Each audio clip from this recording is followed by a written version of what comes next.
Well, you're most welcome to today's talk, Wednesday, the 2nd of November. Now, this is a video I was hoping not to have to make, but the excess deaths are still going up, especially in the United Kingdom, where we're going to be looking at today. But it's not just the UK, it's quite a few other countries as well.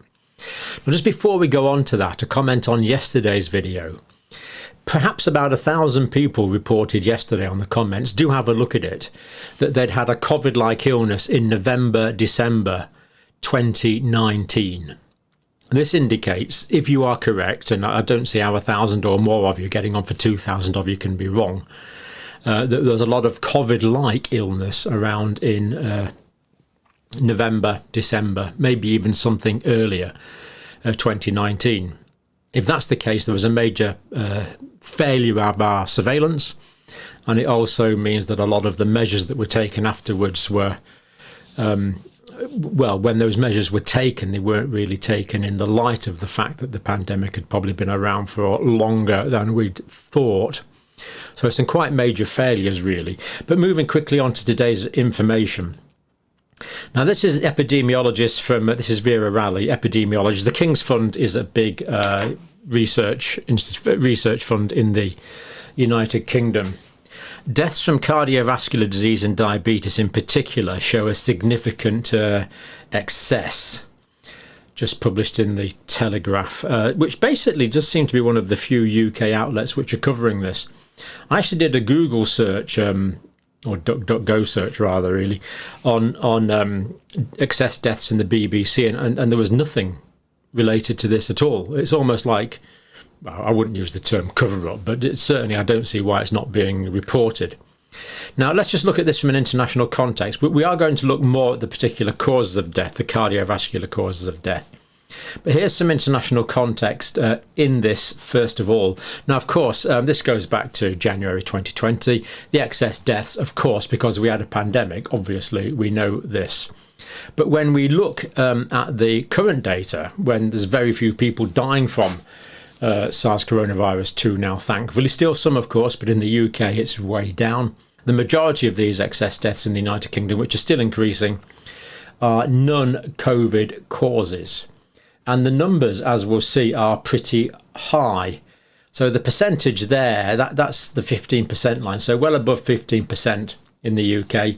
When Australia last presented data, which was back in about June 2022, it was around about 15% excess deaths.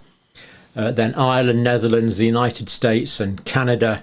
Now, quite a few people have reported from Canada, that people that live in Canada, saying they're not overly impressed with the quality of the Canadian data. So quite how much we can rely on that is not quite clear to me from this perspective. But we see this is an international problem. I'd actually set out to do this video on excess deaths in Europe, which are quite significant, but I found so much data from the UK, I thought we'd go with that first of all. But from the United States, first of all, before we go there. Now, this is a particular case. Now, I don't like doing particular cases, but this one is in the public domain. So it's Mrs. Julia Powell, well-known food writer. She was in a film played by Meryl Streep, I believe. I haven't seen it myself, but reported to have died at the age of 49. Cardiac arrest caused by heart arrhythmia. Now, of course, this is pretty well true. I mean, if you get a heart arrhythmia, or means the heart's not beating properly, arrhythmia tends to mean there's no rhythm. It should really be dysrhythmia. But people can develop this fluttering of the ventricles. It's called ventricular fibrillation. Ventricular fibrillation, and the ventricles just flutter and they don't give us an output. And if you look at that, if you look at a normal rhythm, you've got like a P, QRS, and a T like that. That would be a normal sinus rhythm there. P, Q, R, S, T. So the P wave you probably know is the contraction of the atria. The QRS is the contraction of the ventricles, and the T wave is the repolarization of the ventricular muscle. But in ventricular fibrillation, this just becomes chaotic, like this, as everything's just sort of fluttering and switching on and off, and it gets finer and finer and finer over time, and then eventually it just becomes a flat line, which we call asystole, unless it's treated. Of question is, of course, what caused that? But anyway, Mrs. Powell, cardiac arrest caused by heart arrhythmia. Olivia Bridge, upstate New York, 26th of October 2022, survived by husband, brother and parents, according to this news report.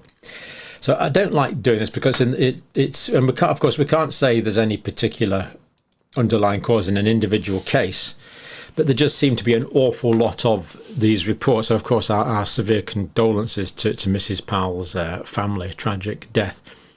49-year-old women really shouldn't be... it's not the sort of age group we would expect to be dying, really. So that's very sad to hear.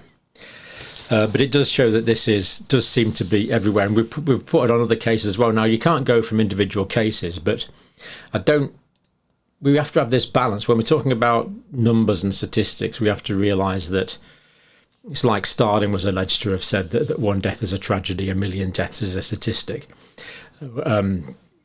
We have to keep both in balance, I think, is fair to do. Now, throughout October in the UK, there was an average of 1,564 extra deaths per week. Now, in 2020, the first year of the pandemic, the average for 2020 was 315 deaths per week. So we're losing way more people now from non-COVID deaths than we did from COVID deaths in the first year of the pandemic. And the main year of the pandemic, 2021, the average for the 52 weeks was 1,322. So again, we're losing way more people now from non-COVID deaths.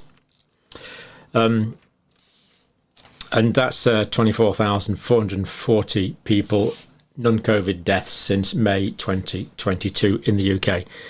This is just a huge phenomena. Now, I'll just show you this screen here because this shows, we're not going to look at all the excess mortalities, but this is an excess mortality here related to cardiovascular disease. So anything above the line is excess mortality, anything below the line is reduced mortality. And we see that we're on the scale, of course, these are COVID related here, but these excess deaths, most of these are not COVID related, and we see it's to the tune of several hundred deaths per week from cardiovascular related causes. This is the overall excess deaths in the UK. The blue, as you probably know, are COVID related. The black line is what we would expect for the time of year based on the 5-year average, and the green is the excess deaths. So we see there's quite a lot of excess deaths, and if we look at the last few weeks here, we do see that we are consistently above the average. The blue here are deaths where COVID is involved. Some of these were deaths more with COVID than from COVID, but this clearly shows there's an excess of deaths, more than we would expect. Now, this data, we've got data here from the Office for Health Improvement and Disparities in the UK on the proximal causes. Now, the proximal cause of death is the immediate cause. So the proximal cause of death might, for example, be, as we've just seen with Mrs. Powell, a heart attack, basically, a ventricular fibrillation. The distal cause of death would be whatever led to that. So we're talking about disease of the coronary arteries. The distal causes of that might be smoking, for example. So really what we've got here are just what people have died of immediately, the proximal causes. And here we see it here. So the first one there is ischemic heart disease. You won't be able to see this, but I'll tell you what they are. Then cardiovascular disease in general, then other circulatory diseases, then heart failure. And again, the numbers here, are really quite large before we go on to a cancer and acute respiratory infections. And all the other causes of death are there. Now, the diabetes one, we know a lot of people are dying of diabetes, but you'll see that's fairly low down there. This is because most of the people that are dying from diabetes are actually dying through other causes. So diabetes can cause like arterial disease, heart disease, cerebrovascular disease, renal disease. It's the diabetes that's contributing towards these more immediate causes, particularly the cardiovascular causes. So we have pretty good data from the UK, really. We can see the different causes of excess mortality there. That last one there is Parkinson's disease. But the main ones by far are the heart-related disease, the ischemic heart disease and the heart failure. As we see, there are the main causes. Now, 23rd of March 2020 was the first lockdown in the UK. And there'd been 173 deaths per day. 197 was the 7-day average. So we actually see that the deaths now are higher than they were. Average of 1,564 at the first lockdown. Now, of course, it did go up and would have gone up higher without restrictions. But the point I'm making here is, we had all these lockdowns. We had this mass vaccination campaign. We had people bouncing up and down about it. Politicians and medical officers and scientific officers strutting over the TV every night. And now we've actually got higher levels of deaths and no one seems to be commenting on it at all. It is utterly bizarre and inexplicable that we did so much for a certain number of deaths. Now we have a high number of deaths and no one seems to be saying a thing. It really is very, very strange that this is going on.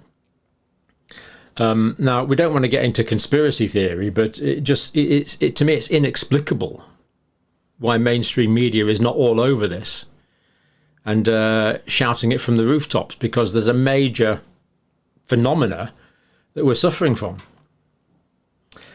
And it's different age groups as well. It's not just young people. So if we go onto this screen again here, we can actually do this by age group and look at different age groups, and we see that that is the age group. That age group there is all, so excess deaths in all age group. But we actually see, albeit with a smaller scale, thankfully, excess deaths in 0 to 24s. Excess deaths in 25 to 49s, excess deaths in 50 to 64s, excess deaths in every age group, more than we would expect. And yet people don't seem to be talking about it. Very, very strange. So Office for National Statistics, deaths registered in the UK, week ending the 21st of October. UK data, 13,500 deaths almost. Of course, people die, but this is 15.7% above the 5-year average, 1,822 excess deaths. The majority, some of those were COVID, the majority of which were not. And as we say, comparing this to the March 23rd figure, it was 1,739. So we see that we did the lockdown, when we started the lockdowns, 1,379 people dying a week. Now 1,822 people dying a week. More than when we started the lockdowns, and people don't seem to be shouting about it. And as we said, it's in all age groups, as we said from this data here. And here's a bit of a blow up of this is the 0 to 24-year-old age group. And okay, these figures are lower, so this line here is about 100, around about 100 there. But still, that means we're dealing with 3, 4, 5, 6 excess deaths a week, even in this very much younger age group, which of course is quite tragic. Now we'll leave the last words to this chap here, Amivita Banerjee, clinical data scientist, honorary consultant cardiologist, Institute of Health Informatics, University of London. So someone who should be on top of the data. Some direct quotes here.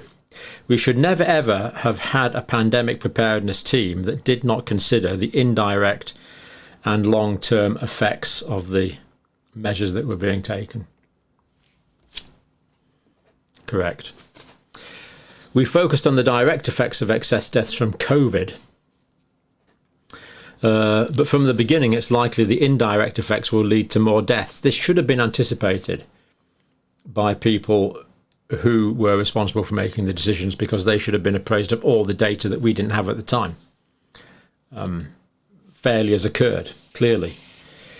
and more morbidity and more economic impacts than COVID deaths itself. So the effects of the pandemic are causing more deaths than COVID itself. What I see is still a focus on the direct effects of COVID. So we're still focusing on COVID rather than what we might call the collateral damage and the side effects from what we're doing about COVID. Nobody's who are in charge of the NHS or any of the new health secretariats are making any noise about it. Why the heck aren't they making 100 decibel shout about this? Now, of course, ideally now we'd go on and talk about the more specific causes of the increased mortality. But we have kind of pointed that out because we've looked at the proximal causes, the immediate causes of death. What we need, of course, is a massive investigation, and I think we have to demand explanations for the more distal causes. So there is something pretty horrible going on. Over 1,800 excess deaths a week, more than we would expect, and it's been going on for a long time now. And we need an explanation. So I really think this is one of these things where we should be writing to our representatives and say, look, come on, what the heck is going on here? Because these aren't statistics, these are individuals. So on that really quite depressing, ominous note, on that quite inexplicable note, thank you for watching.